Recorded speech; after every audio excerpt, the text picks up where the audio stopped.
nossos sentimentos, nossa geografia. Ela é capaz de alterar aquilo que parecia que era simples, aquilo que parecia que não tinha mais jeito, aquilo que a gente olha e fala, aquilo é deformado. Ninguém mais consegue colocar a mão e fazer com que aquilo seja transformado. Só que a gente tem que entender que a boa notícia, ela é totalmente ao contrário. Porque enquanto a má notícia é capaz de te fazer ficar deitado no quarto escuro, talvez abrir a gaveta, voltar a tomar aquele remédio na chapeta, a boa notícia ela faz ao contrário. Ela faz com que você venha para o culto e ore com mais vigor, ore com mais intensidade. A boa notícia ela é capaz de fazer com que você conte testemunho às pessoas e através do seu testemunho as pessoas sejam edificadas e vão querer conhecer o teu Deus. Então as notícias, gente, elas são um mar, elas são ondas que vão e são ondas que vêm. Só que a gente tem que entender que nós não podemos ficar paralisados por causa do poder das notícias. Porque tem notícia que ela só vem para paralisar mesmo. Mas tem notícia que vem para poder trazer impulso. Talvez não seja o caso da cristã renovada, mas tem gente que assim que recebe uma boa notícia, daquilo que veio, daquilo que Deus fez, automaticamente para de vir no mundo. Queria passar, queria fazer, queria chegar, queria alcançar, chegou, alcançou, conquistou, esqueceu que Deus existe. Mas tem a má notícia, tem algumas notícias que fazem com que o nosso propósito seja jogado para frente. E como assim, né? Porque tem gente que quando olha para a situação, quando vê que o cerco apertou, ele entende que não dá para orar só o mínimo. Ela entende que não dá para ficar orando só o mínimo mais. Acordei, só falei, Senhor, obrigado e foi, não. Tem batalhas que vêm justamente para ativar o nosso joelho de novo. Mas como assim? Está acabando o ano e tu me solta essa. Talvez é por isso que não aconteceu aquilo que você tem orado. Porque orou pela metade, mas não entregou com intensidade do jeito que deveria. E onde o cerco apertou, vai jogar toalha ou vai orar? Vai ficar no quarto escuro de novo ou vai voltar a falar com ele, aquele que resolve o problema? Tu já mandou mensagem para um, já mandou mensagem para outro, já fizeram até fofoca com o teu nome, mas ajoelhar e entregar na mão dele que tu ainda não fez.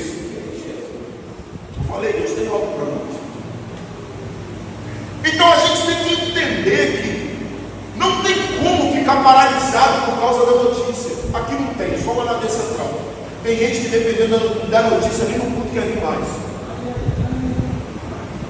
Tem gente que dependendo da notícia chega para o pastor e fala, eu não vou orar mais, porque já tem um mês que eu estou orando e não aconteceu. Posso te dar uma notícia? Japonisa Neuza, minha avó, Voneuza, ela orou para eu converter durante 21 anos. Aí vem você orando um mês, o que é que acontece? É incoerente, tá? Meu Deus!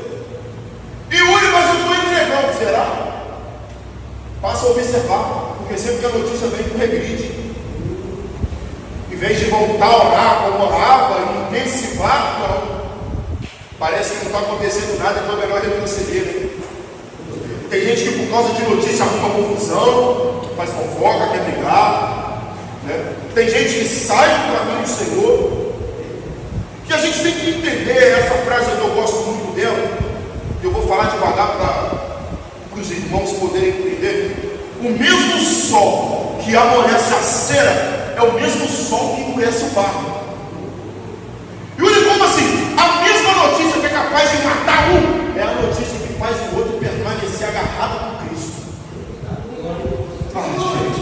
A mesma notícia que faz alguém retroceder no culto, é a notícia que faz alguém dobrar o joelho e falar, eu não retrocedo, porque eu sou do altar, a minha casa é do altar, minha família é do altar, eu vim pregar para crente, que desde janeiro a notícia que tu tem recebido tem sido ao contrário da promessa, mas eu vim como boca de Deus para dizer, o mesmo sol que amolece a cera, é o sol que endurece o barro, a mesma notícia que tem matado um, é a notícia que tem feito você permanecer de pé. É por isso que não dá para ele arredar a guerra, é por causa da guerra que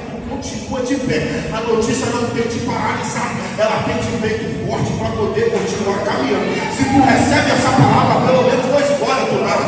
A notícia não vai te paralisar, ela não vai atrapalhar a tua oração, ela não vai atrapalhar a tua oração, ela vai te incentivar a orar mais.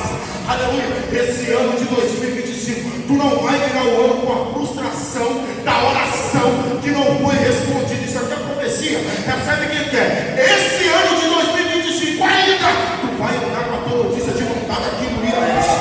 Tá, alguém recebeu? Eu vou melhorar isso aqui. Antes que o ano finde, tu vai andar com a tua oração de vontade aqui em Iraís. Salmo 125, versículo de número 1. Os que confiam no Senhor são como os montes de Sião, que não se abalam, mas permanecem para sempre.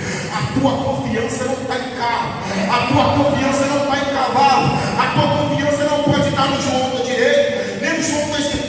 Enquanto tua confiança estiver neles, enquanto a tua confiança estiver nele, pode cair 1000 ao teu lado, pode cair 1000 à tua direita, mas tu vai permanecer, tu não vai ficar paralisado por causa da notícia. Ah, gente, já encerro, eu começo a encerrar. Ruth, capítulo de número 1. Na época em que os juízes julgavam, acontece uma fome em Belém. Só que o problema dessa fome é que essa fome não afetou metade de Belém. Essa fome ela não afetou 10%, nem 75%. Essa fome afetou 100% de Belém. Mas Yuri, qual é o problema da fome? Vamos lá? Se não tem aquilo que colher, a casa começa a perecer, os animais começam a morrer, né? Começa a ter intriga, começa a ter disputa, começa a ter guerra por um pedaço de algo. Então o que Belém está vivendo é um momento de crise. Belém está vivendo um momento complicado. E é nesse contexto de crise, de complicação, de momento difícil, que a Bíblia dá ênfase para uma família. A família de Elimelec, constituída por Elimelec, Noemi, Malom e Quilion.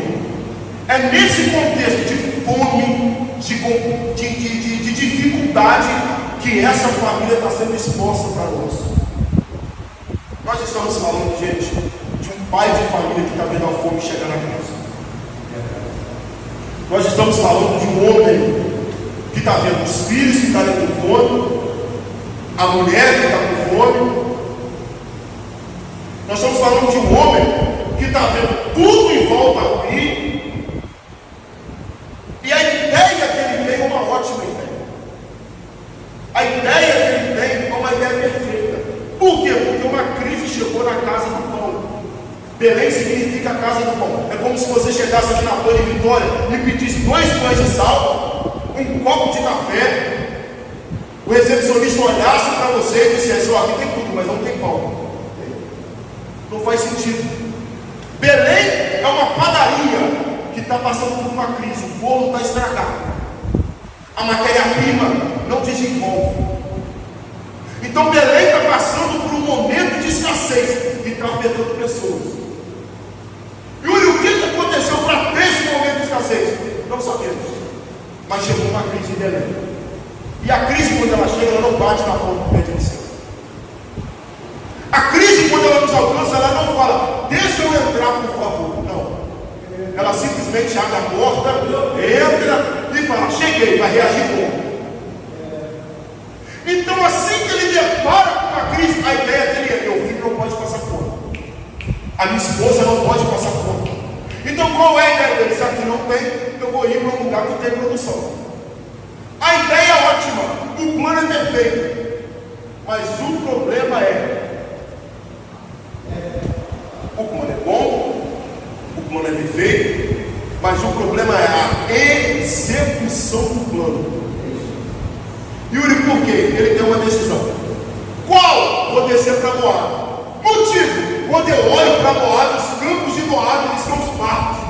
Quando eu olho para as oliveiras de Moab, está dando fruto. Quando eu olho para as figueiras, está dando fruto. Quando eu olho para o campo de Moab, tudo que se planta se colhe. Então aqui ele começa a fazer uma comparação. A casa do pão não tem pão. mas Moabe tem. A casa do pão não tem vinho, mas Moabe tem. A casa do pão não tem mais azeite, mas Moabe está cheio. Então a ideia dele não é boa, não é ruim, a ideia é boa, só que a execução não é ruim. Mas o porquê que a execução é ruim, se aqui não tem e do outro lado tem? Contexto histórico, vamos lá. Moabe sempre teve guerra fria com Israel. Quando nós olhamos para Números, capítulo de número 11, um rei moabita contratou um profeta, você vai conhecer agora, o nome dele é Balaão. Missão de Balaão, profetizar contra Israel. Deus teve que descer, intervir, para que o povo de Israel não fosse amaldiçoado. Primeiro ponto. Segundo, o povo de Moabe é fruto de incesto. Assim que Ló está saindo de Sodoma com a sua esposa e seus dois filhos, a missão é: corre, mas não olha para trás. A esposa olha, vê estado de sal. As duas filhas de Ló habitam com ele. E dali saíram os moabitas e os sadomitas, se não me falo a memória. Então a gente está falando de um lugar que é amaldiçoado. É o último lugar que um homem de Deus deveria descer. Moabe. Mas o porquê que desce então, mesmo sabendo? Dói mais fraco? Cobiça. Vamos lá? Vou mudar de igreja porque eu não tenho tanta oportunidade. Fulano me ofereceu carro, Moabe. Não quero mais lá porque eu não estou sendo tratado do jeito que eu acho que eu deveria. Vou descer, vou ir para outro. Me desculpe. Mas lá eles são preocupados em te tratar bem, mas onde não em te tratar realmente emocional, físico e espiritual, Moabe. Teu plano é até bom, mas a tua execução está sendo péssima. Mas qual que é o problema? O problema é que dependendo da tua escolha, vai ter gente que está em volta de você que vai morrer. Está muito sério isso. E tem gente que dependendo da minha escolha vai morrer hoje. Principalmente se não foi igual a a cabeça da casa.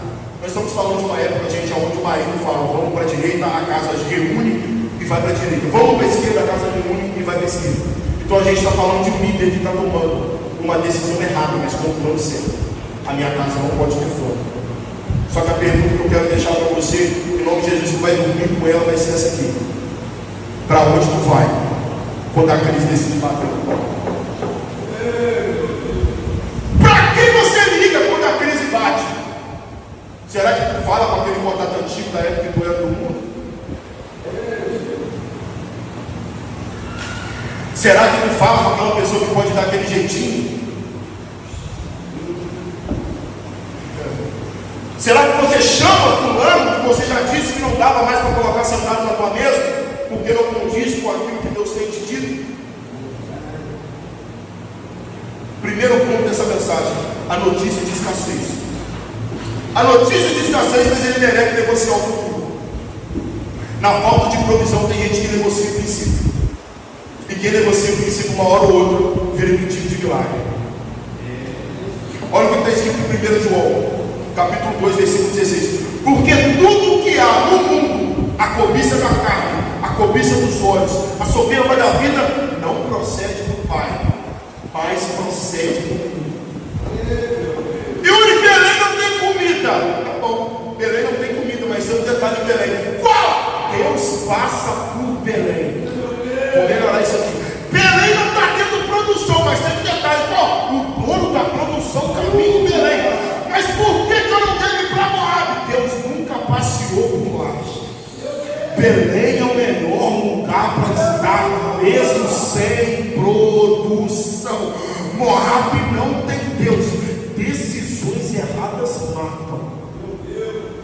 Me prova que decisões erradas matam. Te prova.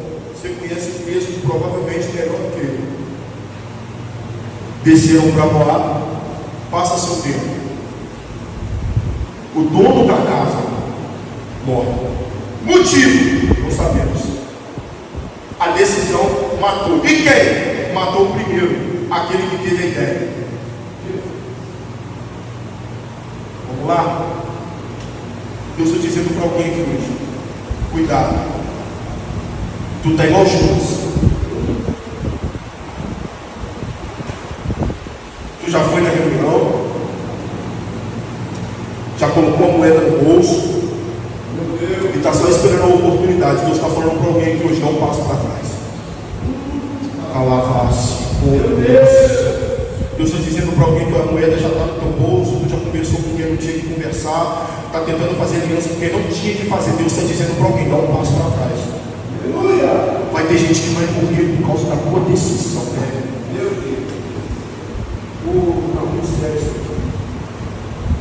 Deus está dizendo para alguém, eu estou te dando corda, não me deixa deixar ela, dá um passo. Dá um passo para trás. Agora a notícia que chega na casa de Noemi, depois de ter uma notícia de escassez, que foi a notícia de que não tinha o que comer, não tinha produção, é a notícia de perda. Morre o marido, e detalhe, morreu alguém que ela planejou uma vida toda, morreu alguém que quando se casou teve 7 dias de festa, vinha à vontade, promessa feita, o futuro planejado. Agora os 2 filhos arrumam esposas, Ruth e Orfa, e você conhece o contexto. Além de perder marido, passa-se um tempo, perde os 2 filhos. E o que me espanta é como que essa mulher tem a capacidade de perder, mas permanecer. A gente não gosta de perder nem no parou nunca. Agora imagina perder o marido, perde os 2 filhos, e essa mulher permanece. Só para poder aumentar o drama, não sei se vai te fazer entender isso um pouco melhor, mas ela não pediu para descer para a borrada, ela só estava obedecendo o líder. Sentiu, né? Em momento algum ela chegou, ajoelhou e falou: me leva para lá! Não, ela só abaixou a cabeça e disse: tu vai, também estou indo. Morre quem chamou, morre os 2 filhos, e agora a notícia que chegou para a casa dessa mulher é uma notícia de perda, é uma notícia de morte, é uma notícia complexa, que dependendo de alguns, não levantariam mais a cama. Iriam visitar um posto de saúde todo dia, pedindo para colocar a filha do psiquiatra. E o que me deixa tão assustado nessa mulher é que ela perdeu o marido, perdeu o filho, mas ela não se perdeu. A pergunta é: como que alguém que é acostumado a perder tanto permanece vivo desse jeito? Eu sei que eu vim aqui trazer a resposta de oração. Tem gente aqui que já perdeu tanto, que tem gente em volta de você que te pergunta: como que permanece vivo desse jeito? Como que permanece? Já tem tempo que perde um, já tem tempo que perde o outro. Tudo que tenta fazer parece que alguém puxa o tapete, mas permanece vivo. Que rolo é esse? Que mistério é esse? Que força é essa? De onde que vem isso? Eu tenho a resposta para você. Porque Noemi não estava firmado em coisas e nem notícia. Noemi estava firmado em Cristo.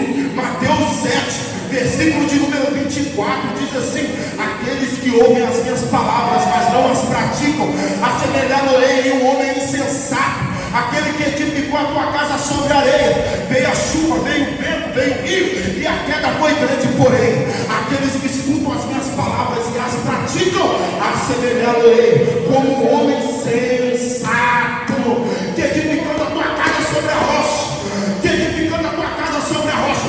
Veio a chuva, veio o vento, veio o rio, mas a casa permaneceu firme. Aleluia. Eu não sei como tu tem chegado nesse final de ano, mas se tu permaneceu, é porque tu não está firmado em coisas e nem notícias. Tu está firmado na rocha. Aleluia. Tu está firmado na rocha de esquina, que é Cristo. No Salmo 23 ele é o bom pastor, no 46 ele é o nosso refúgio e fortaleza, no 91 ele é sombra do onipotente, entrada, mas que também guarda a nossa saída. Eu não sei como tu tem chegado aqui essa noite, mas tu vai sair daqui permanecendo e ficando firme em Cristo Jesus. A notícia não pode alterar a tua adoração. A notícia não pode alterar o teu glória. A notícia não pode alterar o teu aleluia. Ela podia ter feito tudo, começado a se cortar, colocar a culpa no marido, não, mas ela decidiu permanecer. O que motiva milagre é a permanência que tu tem em momentos difíceis. Vou repetir isso aqui. O que motiva e faz o milagre acontecer é quando você decide permanecer em momentos de pressão. Momentos de pressão revela quem é e quem não é. Momentos de pressão revelam quem tem e quem não tem. Momentos de pressão revelam quem é crente e quem não é. Momentos de pressão revela quem é da Bíblia e quem é da fofoca. Momentos de pressão revela quem ajuda e quem sempre quis atrapalhar quem está ajudando. Os momentos de pressão revelam quem é e quem não é. Enquanto nós olhamos para essa mulher, o momento de pressão revelou que ela não estava firmada naquilo que a terra podia produzir. Ela não estava firmada na notícia que estava recebendo. Ela estava firmada em Cristo. Ela estava firmada em Cristo. Aleluia. Glória a Deus. Eu sei a mensagem. Aleluia. O momento de pressão revela quem é de verdade e quem é de mentira. Aleluia. Terceiro ponto. Sério. Falei que isso é rápido, eu não ia enjoar, porque eu entendo que a minha voz é enjoada, eu digo que nem eu me aguento. A gente sabe que teve todo um contexto difícil e complexo, um contexto de morte, um contexto de perda. Só que a gente tem que entender que a vida do crente não é feita só de tudo. A vida do crente também é feita de resposta de Deus. Eu vou abrir para ser bem fiel ao texto que a gente leu e você conseguir entender e sair daqui entendendo o que Deus quer falar contigo. Ruth, capítulo de número 1, versículo de número 6. Olha o que está escrito no texto. Então se levantou ela com as suas noras e voltou dos campos de Moabe, porquanto na terra de Moabe ouviu que o Senhor tinha visitado o seu povo dando pão. Eu vou repetir, vou ler bem devagar. Então ela se levantou com as suas noras e voltou dos campos de Moabe, porquanto que na terra de Moabe ela ouviu que o Senhor tinha visitado o seu povo dando-lhe pão. No lugar da morte apareceu uma boa notícia. Quem está ligado vai sair daqui firme, porque já tem recebido o que Deus tem dado. Agora o que alcança a vida dela é a boa notícia. Tu pode dar um glória por isso? Tu pode dar um aleluia porque a boa notícia alcançou. E o que me chama muita atenção nessa história de Noemi é que assim que ela vê e recebe uma boa notícia de que voltou a ter a produção na casa, ela não fica com aquele orgulho no peito. Eu saí, meu Deus, será que eu volto? Não tem jeito. Porque crente maduro é assim, vê que é até descobrir e procede. O coração de Noemi, gente, nunca teve Moabe. Ela perdeu o marido, perdeu o filho, só que ela não perdeu o caminho de volta para casa. Meu Deus. Paulo disse que nós não moramos aqui. Paulo fala que a nossa cidadania não está firmada em Iaé, Hospital São Paulo. Ele disse que a nossa cidadania está no céu, de onde há de vir o nosso Salvador, o Senhor Jesus Cristo. Então ela entendeu que ela precisava voltar para casa, porque não estava mais. No lugar da morte, no lugar de complexidade, houve uma boa notícia. Só que eu quero mexer um pouco com você aqui, antes de eu encerrar essa mensagem. A boa notícia não foi Belém ter voltado a produzir pão. Mas o por quê? Se eles saíram de lá por causa desse motivo. Nunca foi por causa. A boa notícia nunca foi o pão de volta. A boa notícia nunca foi a produção. A boa notícia nunca foi aquilo que tu planta agora. A boa notícia nunca foi aquilo que Ele pode te dar. E o não nunca. Mas por quê? Porque é muito melhor do que ter a provisão é ter a presença da provisão. Muito melhor do que andar com uma roupa chique, ter andar com o dono da roupa chique. Muito melhor do que andar com um carro bom é ter ele andando no carro junto contigo. Muito melhor do que andar com uma moto zero sozinho é andar com ele junto na tua moto zero. Produção sem Jesus não é produção. Produção sem Cristo é só um ego inflado. Produção sem Jesus não faz sentido algum. E Yuri, me prova na Bíblia. Te provo. Certa feita Jesus chega numa praia, uma multidão se aglomera. Ele avisa o barco, pede licença para Pedro e fala: deixa eu usar teu barco. Pedro fala: sobe. Ele começa a pregar, acabou a mensagem, ele vira para Pedro e fala: Pedro, pega o barco e vamos para um lugar mais fundo. Pedro chega nesse lugar profundo, Jesus dá uma ordem: Pedro, lança a rede. Antes de Pedro lançar, ele fala: pesquei a noite toda, eu não peguei nada. Pedro só joga. Pedro lança a rede. Na hora que ele vai puxar, são tantos peixes que ele tem que fazer um sinal para quem está no raso vir para o fundo.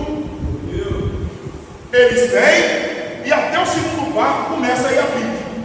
E na hora que ele chega na praia, Jesus faz um convite. E o único convite é esse: Pedro, tu viu que produção não é problema, eu faço a hora que eu quiser. Jesus está falando com alguém.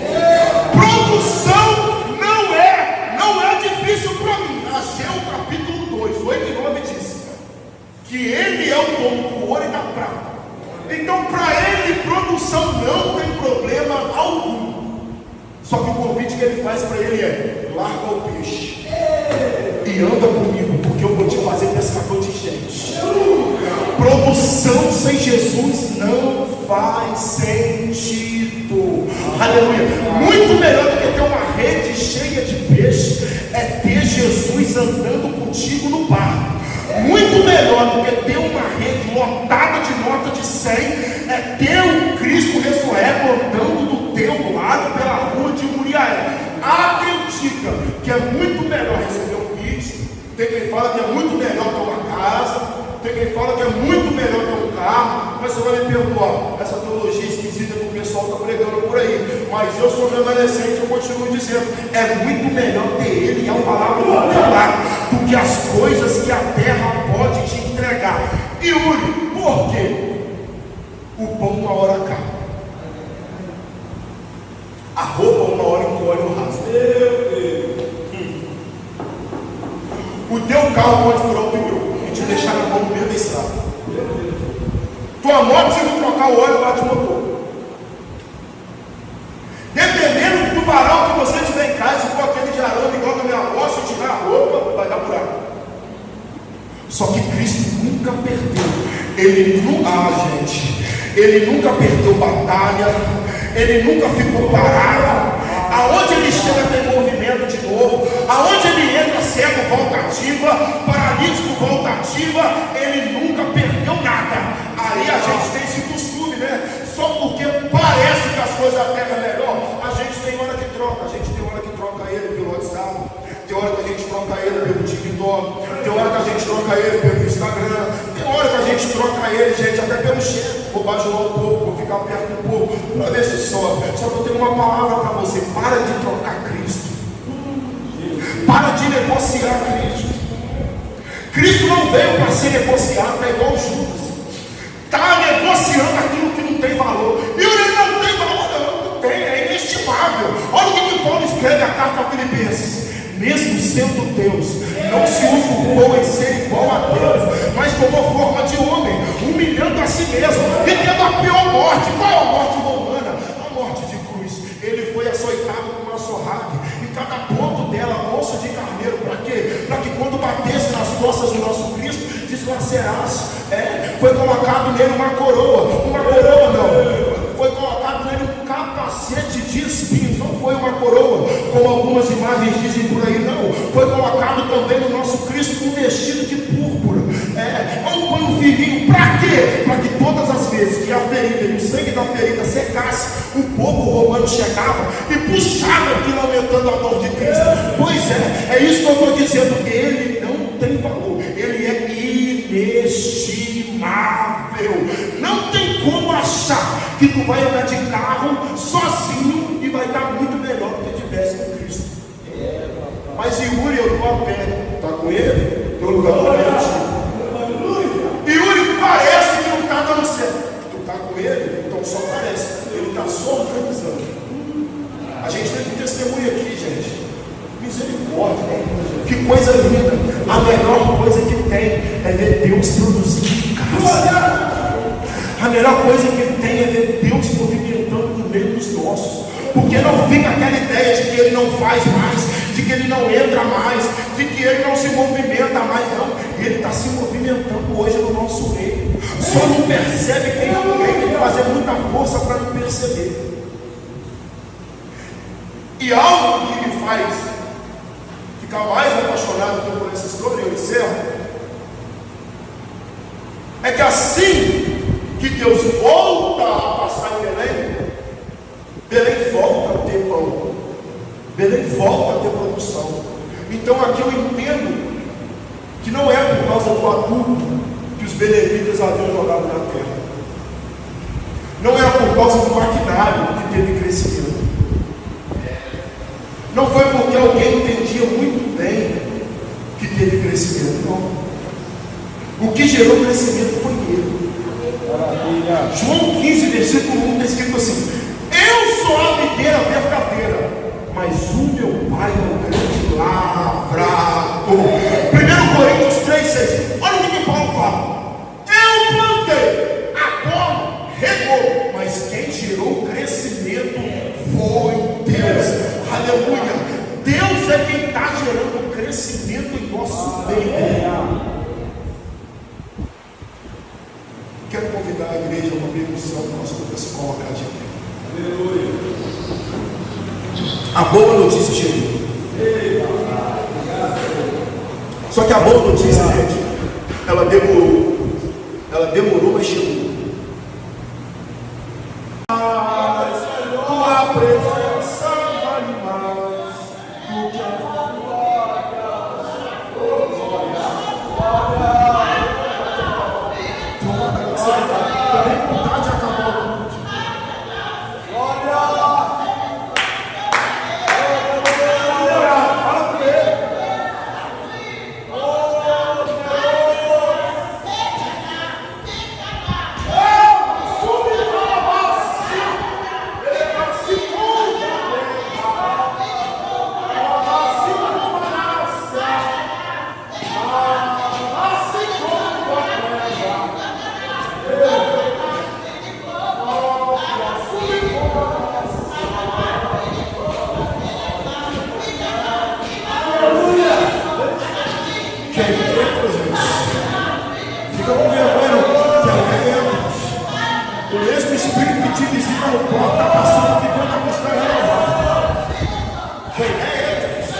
porque nós servimos um Deus que é maior do que todas as notícias, nós servimos um Deus que é maior, aleluia, do que toda calúnia, toda difamação, todo espírito contrário, aleluia, glória a Deus. Enquanto a igreja ora, tem uma movimentação diferente. Isso, obra. Só tu conheces tua guerra, vamos orar. Salmo 124, versículo de número 7, está escrito assim: o laço quebrou-se e nós escapamos, feito um pássaro do laço dos passarinheiros. Enquanto tu olha essa noite, tem laço que está quebrando, o passarinheiro está sendo envergonhado. É a última vez que o diabo vai te ver e vai limitar teu voo. Tu vai conseguir voar alto como águias. Tu vai conseguir dar voos altos de novo. O diabo não vai te prender mais com essa notícia. Aleluia!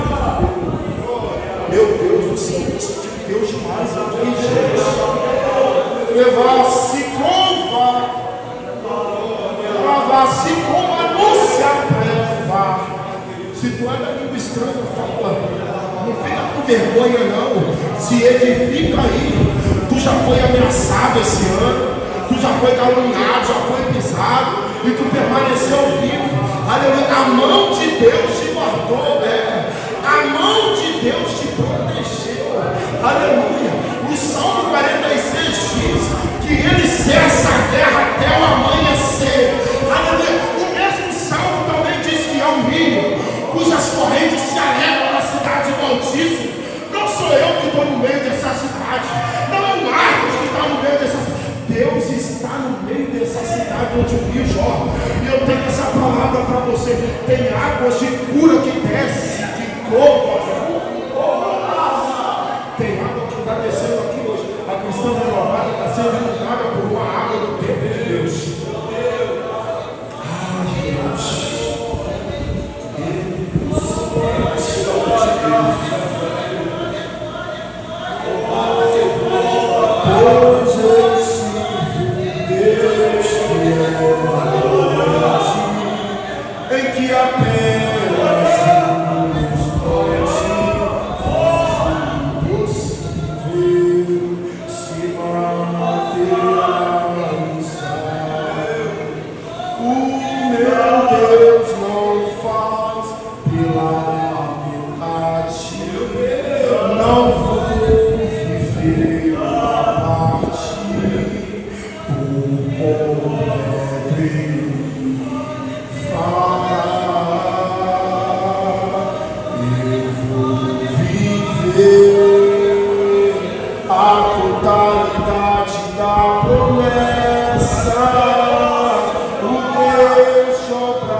Para adorar Ele, tem gente que entendeu. Fica à vontade. Fica à vontade.